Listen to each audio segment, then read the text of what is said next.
আসসালামু আলাইকুম, আমি হাবিবুর রহমান। শুরু করছি জেড টেলিভিশনের নিয়মিত সংবাদ। রংপুরের শ্যামপুর বন্দর শর্টপিচ ক্রিকেট টুর্নামেন্ট 2025-26 মৌসুমের গ্র্যান্ড ফাইনাল খেলাটি আজ শ্যামপুর বন্দর যুব সংঘের আয়োজনে বন্দর সরকারি প্রাথমিক বিদ্যালয় মাঠে অনুষ্ঠিত হয়, যেখানে অতিথিদের ফুলের শুভেচ্ছা জ্ঞাপনের মধ্য দিয়ে উদ্বোধনী খেলার সূচনা হয়। অতিথিদের ফুলের শুভেচ্ছা জানান বন্দর যুব সংঘের সকল সদস্যবৃন্দ।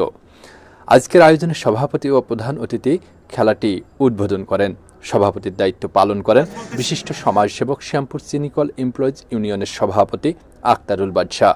প্রধান অতিথি হিসেবে উপস্থিত ছিলেন বাংলাদেশ জাতীয়তাবাদী দল রংপুর সদর উপজেলা শাখার সহ সভাপতি নওয়াব আলী। বিশেষ অতিথি হিসেবে উপস্থিত ছিলেন চন্দনপাট ইউনিয়নের ইউপি সদস্য রহিমা বেগম। আরও উপস্থিত ছিলেন চন্দনপাট ইউনিয়নের ৬ নং ওয়ার্ডের সাবেক ইউপি সদস্য আব্দুল মালেক হিটলার। শরীফ ট্রেডার্সের স্বত্বাধিকারী ও বিশিষ্ট ব্যবসায়ী শরীফুল ইসলাম। খেলায় আরও উপস্থিত ছিলেন বিশিষ্ট সমাজসেবক মাহমুদুল হাসান, আশিক ইসলাম, শাহরিয়ার ইসলাম, ছাত্রদল নেতা হাদিউজ্জামান হীরা সহ অন্যান্য অতিথিবৃন্দ।